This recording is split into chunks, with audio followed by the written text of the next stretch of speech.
Philadelphia, United States, is her home for the past 22 years. Hani previously served as City of Philadelphia Deputy Director of Philadelphia's Office of Immigrant Affairs and Director of Asset Building and Immigrant Services for Women's Opportunities Resource Center.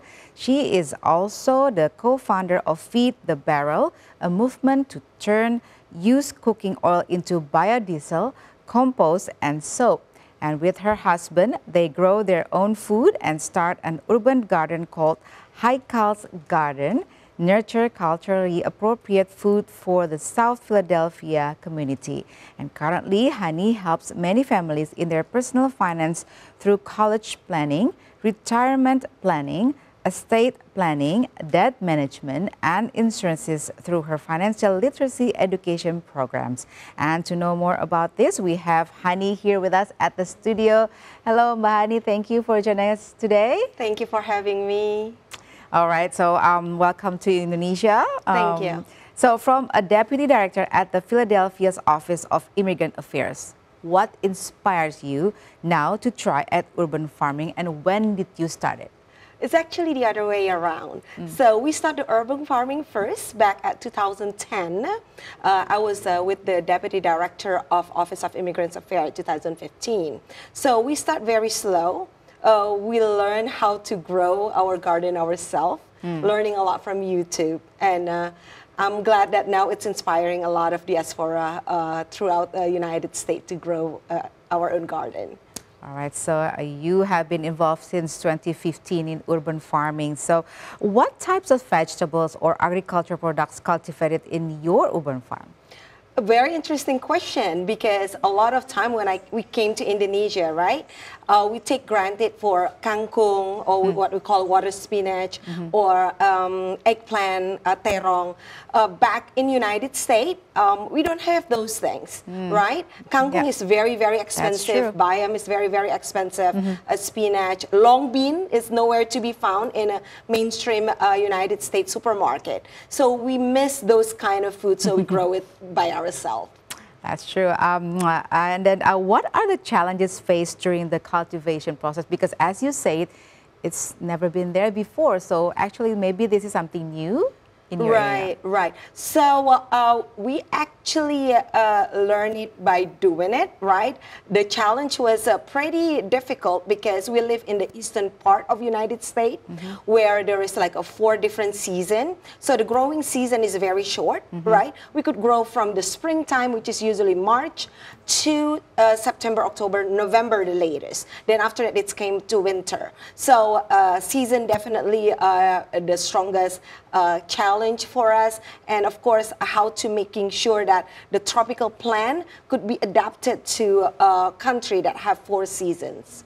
Interesting fact. That's besides introducing urban farming to your community, you also introduce that to your children. Yeah. Absolutely. How do they respond to that? Yeah, we love it. Like we have 2 small little children, no longer small. Now they are 13 and 11.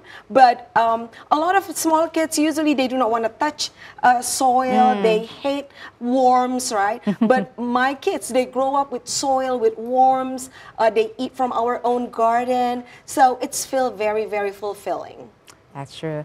Do they also develop interest in urban farming? Yeah. So because they are very familiar, they know how to cook certain thing. We grow what we call a daun cendol. I do not know what to call it even in English. So they know that like when we grow that, they could make cendol themselves. So they're like, oh my God, this is such a good thing. And cendol is really refreshing, especially for summertime. Okay, so you could be like maybe the only cendol seller in the United States, maybe in the future. Hopefully.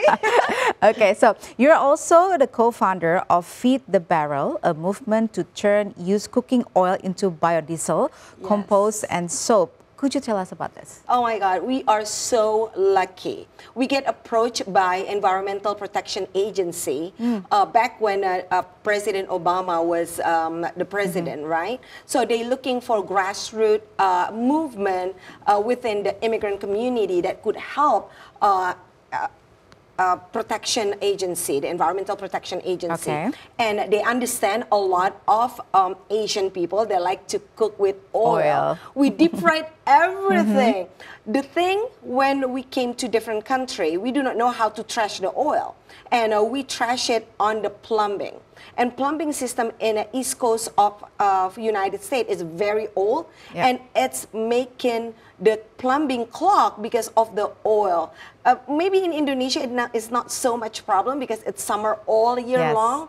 In United States, when it's come to winter, those oil become hardened and clog the entire plumbing system. And then what did you do after that? We have worked together with a company that turned the dirty cooking oil into a biodiesel. So it's no longer trash. It's something that the company could make money, and in the same time, they share the profit to our community.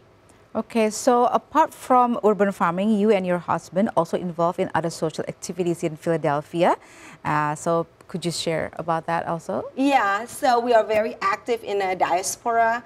Back then when Ambassador Dino Patijalal started the diaspora movement for all diaspora in the entire world, we are helping him to start the organization in Philadelphia, Pennsylvania. We're also very active in making sure that the kids actually understand about urban garden. Every summer, lots of kids from not only school in Philadelphia, but also university, from churches, from different organizations come to our garden. And my husband actually create the book with a local publisher, and we read the book to them, and we make sure that we teach them how to do the seedlings. How many people do you think have you, make them involved in your program? It's a lot actually, because we actually honored to speak on one of the biggest farmers convention in in Pennsylvania, which is the convention itself is more than 30,000 people attending, and I spoke in front of more than 1,000 farmers and growers in Pennsylvania.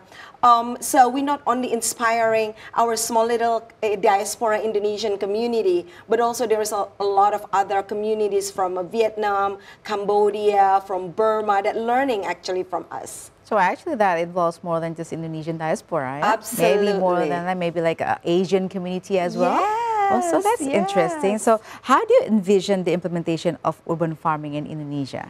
Gosh, it's so much opportunity in Indonesia, right? We have the most beautiful weather, right? You could grow anytime, like anywhere. Maybe the challenge will be like, not everybody think that they have a green thumb. Some people say like, oh, every time I touch thing, they die, right? Or maybe we don't have so much space to grow. See, that's the goal of urban farming. You only have small little space, but you could grow it, right? Even though you only have literally 1 to 2 meters of space, you could grow multiple different things. So as long as there is a will, there is a way. Okay, so do you have any tips for, us who live in the, urban area to grow farm as well? Right. So start easy, right? Start small. I always call my friends that like, oh, you could adopt adoption, instead of adoption of a cat or a dog, you could adopt pohon cabe. And you just talk to the chili. You talk to the chili? Exactly. Oh. Like just like you talk to your kids, your dog or your cat, plants also love to talk to. And they're going to grow happily, right? I think that's what I learned from my husband. He talked to all his plant, and it's keep the plant happy. So that means there's a certain language that you talk to the plant, or just you could talk to any plant language. No, plant understand any language. Oh, cool. Yeah, don't you think it's amazing? Yeah. Okay, so so if you see Jakarta at the moment, and we have this one of the problems at the moment is pollution. Do you think urban farming can help? Absolutely. I saw the news and I was so sad because I honestly grew up in Jakarta. I love Jakarta, but honestly, right now, I don't think I could live in Jakarta because it's very crowded, it's very stressful, and the air quality. I have asthma, my son have asthma, so I'm like, oh, I'm so scared to come to Jakarta, right? But Look at a country like Singapore. Look at a country like even in Kuala Lumpur. They are very good in urban farming. Like every single building, they have a plot and everything. It will help a lot. Like don't think that we do small little thing don't help. Actually, those small little things, if 1,000 people do the same thing, it will help a lot. All right. Thank you, Mbak Hani, for sharing that with us today. Thank you, Mbak Valerie. I really appreciate your time, too. All right. We'll be back with more news. Stay with us on Focus Today.